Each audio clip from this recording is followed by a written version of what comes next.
السلام علیکم ورحمۃ اللہ وبرکاتہ۔ محترم قارئین کرام، ہماری یہ کتاب چل رہی ہے دینی تعلیم کا رسالہ، اس کا حصہ اول ہے۔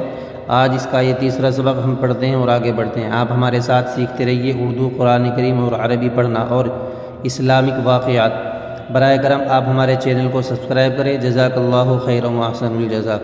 پڑھتے ہیں اور آگے بڑھتے ہیں۔ بسم اللہ الرحمن الرحیم۔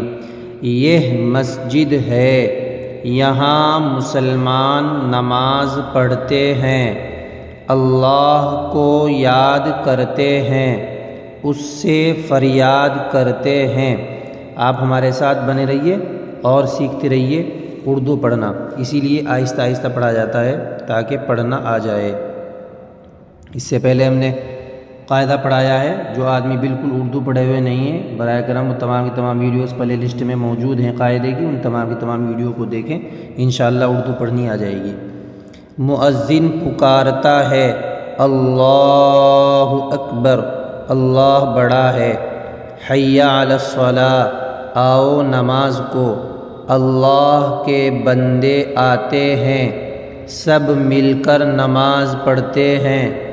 یہ مسجد ہے، یہ پاک جگہ ہے، یہاں جھوٹ مت بولو، یہاں بری بات زبان سے نہ نکالو، یہاں کسی کو ستانے کی بات مت سوچو، یہاں اللہ کو یاد کرو، ہنسی مذاق اور دنیا کی باتیں نہ کرو۔ اللہ بڑا مہربان ہے، اس کی مہربانی یاد کرو، اس کی مخلوق پر رحم کرو، اللہ تم پر رحم کرے گا۔ یہ سوالات دے رکھے ہیں، ان کو بھی پڑھ لیتے ہیں۔ سوالات: مسجد میں کیا ہوتا ہے؟ مسجد میں اللہ کی عبادت ہوتی ہے، ذکر و اذکار ہوتا ہے۔ مسجد میں کیا سوچنا چاہیے؟ مسجد میں اللہ کے بارے میں سوچنا چاہیے، کسی کو ستانے کی بات نہیں سوچنی چاہیے۔ مسجد میں کیا کرنا چاہیے؟ اللہ کی عبادت کرنی چاہیے، ذکر و اذکار کرنا چاہیے، تسبیحات پڑھنی چاہیے۔ اللہ کیسا ہے؟ اللہ پاک ہے اور بے عیب ہے۔ اللہ کی مخلوق کیا ہے؟ تمام چیزیں اللہ کی مخلوق ہیں جو اللہ تبارک و تعالیٰ نے پیدا کر رکھی ہیں۔ اللہ کی مخلوق کے ساتھ کیا کرنا چاہیے؟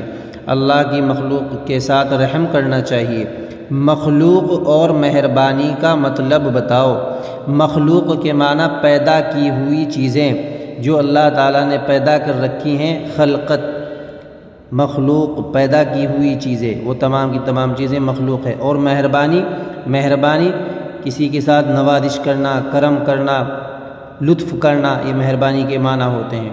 تو آپ ہمارے ساتھ بنے رہیے اور سیکھتے رہیے اردو، عربی اور قرآن کریم تجوید کے ساتھ۔ چینل کو سبسکرائب کریں۔ جزاک اللہ خیر و احسن الجزاء۔